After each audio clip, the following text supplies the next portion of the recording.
কঠিন পরিস্থিতির মধ্যেও সংযুক্ত আরব আমিরাত তাদের ৫৪তম ইউনিয়ন দিবস উপলক্ষে গাজায় ৫৪ জন ফিলিস্তিনি দম্পতির জন্য একটি গণবিবাহের আয়োজন করেছে। খান ইউনিসের হামাদ শহরে এই বিশাল অনুষ্ঠানের জন্য প্রস্তুতি দৃশ্যমান ছিল। ৫৪ জন বড় বধূ সংযুক্ত আরব আমিরাতের মানবিক উদ্যোগ অপারেশন শিভ্যালরাস নাইট ৩-এর অংশ হিসেবে তাদের নতুন জীবন শুরু করতে প্রস্তুত। স্থানীয় বাসিন্দারা এই আনন্দময় অনুষ্ঠানে জড়ো হয়েছিলেন, ফিলিস্তিনি এবং আমিরাতের পতাকা উড়িয়েছিলেন। একটি ব্যান্ড উৎসব মুখর জনতার জন্য সঙ্গীত পরিবেশন করে এবং অনেকে সংযুক্ত আরব আমিরাতের প্রেসিডেন্ট শেখ মোহাম্মদ বিন জায়েদ আল নাহিয়ানের ছবিও প্রদর্শন করেন। আনন্দের পরিবেশের মধ্যে দিয়ে বাসিন্দারা এই মিলন উদযাপন করেন। গাজায় অপারেশন শিভ্যালরাস নাইট ৩-এর প্রধান মোহাম্মদ রাবি উপস্থিত সবার উদ্দেশ্যে বলেন, সংযুক্ত আরব আমিরাতের ৫৪তম প্রতিষ্ঠাবার্ষিকী উপলক্ষে এই অনুষ্ঠানের আয়োজন করা হয়েছে। এটি কয়েকটি স্পষ্ট বার্তা বহন করে, যার মধ্যে সবচেয়ে গুরুত্বপূর্ণ হল গত ২ বছর ধরে সংযুক্ত আরব আমিরাতের উদারতার এবং মহামান্য শেখ মোহাম্মদ বিন জায়েদের প্রতি কৃতজ্ঞতা প্রকাশ। আমিরাতের প্রেসিডেন্টের ছবির দিকে তাকিয়ে রাবি এই ইভেন্টের প্রাতিজ্ঞিক গুরুত্ব তুলে ধরেন এবং কঠিন পরিস্থিতি সত্ত্বেও এটি আয়োজন করা হয়েছে বলে জোর দেন।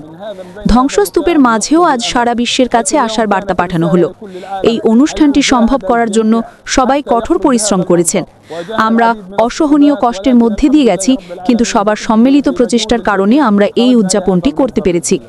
প্রস্তুতি এবং চলমান উদযাপন সমাজের আনন্দ খুঁজে নেবার দৃঢ় সংকল্পকে তুলে ধরেছে। একজন কনের বোন আসমা জাবাট কপসে এই উদ্যোগের প্রভাব নিয়ে কথা বলেন, আমাদের অনুভূতি ভাষায় প্রকাশ করার মতো নয়। আমি আমার বোন এবং অন্য সব কনেদের জন্য খুবই আনন্দিত। আমরা সংযুক্ত আরব আমিরাতকে এই চমৎকার উদ্যোগের জন্য ধন্যবাদ জানাই। আশা করি ২ বছরের বিধ্বংসী যুদ্ধের পর সবকিছু ঠিকঠাক হয়ে যাবে। সম্প্রদায়ের মানুষ সহনশীলতা দেখালেও উদযাপন অব্যাহত ছিল। আমরা একটা সহনশীল জাতি এবং ইনশাল্লাহ আমরা সেইভাবেই থাকব। সবচেয়ে চ্যালেঞ্জিং পরিস্থিতিতেও আমরা সহ জিনিসের মধ্যে আনন্দ খুঁজে নিতে বদ্ধপরিকর। উপস্থিত সবাই সম্মান সহকারে আমিরাতের জাতীয় সঙ্গীত শোনেন। আমি বিয়ের কথা ভাবিনি, বিশেষ করে যুদ্ধের পরে, কিন্তু তারা এটি আমার জন্য সম্ভব করে দিয়েছে। এই গণবিবাহের মাধ্যমে আমাদের সম্মানিত করার জন্য আমরা আল্লাহর কাছে শুকরিয়া জানাই। অপারেশন শিভ্যালরাস নাইটের ভাইদের তাদের অব্যাহত প্রচেষ্টার জন্য ধন্যবাদ জানাই। উৎসবকারীরা একটি বক্তৃতা মনোযোগ সহকারে শোনেন। আরেক বর কারাম কাফাইনেহ তার ধন্যবাদ জানান। এই কঠিন সময়ে আমাদের জীবনে আনন্দ এনে দেওয়ার জন্য আমি সংযুক্ত আরব আমিরাতের কাছে অত্যন্ত কৃতজ্ঞ।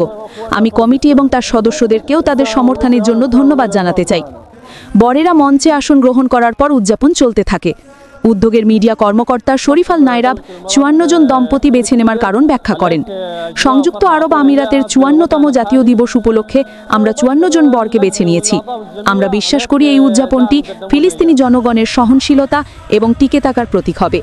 এটি গাজার আনন্দ এবং পুনর্নির্মাণের বিষয়টি নিশ্চিত করে। অনুষ্ঠানের শেষে বাসিন্দারা উদযাপন করতে থাকেন যখন আতশবাজি এবং পটকা আকাশে আলো ছড়ায়।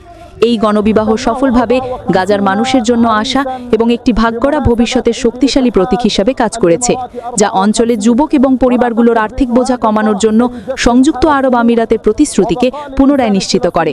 আমাদের সাথেই থাকুন এবং পরবর্তী নিউজগুলো পেতে আমাদের চ্যানেলটি সাবস্ক্রাইব করুন এবং লাইক, কমেন্ট, শেয়ার করুন।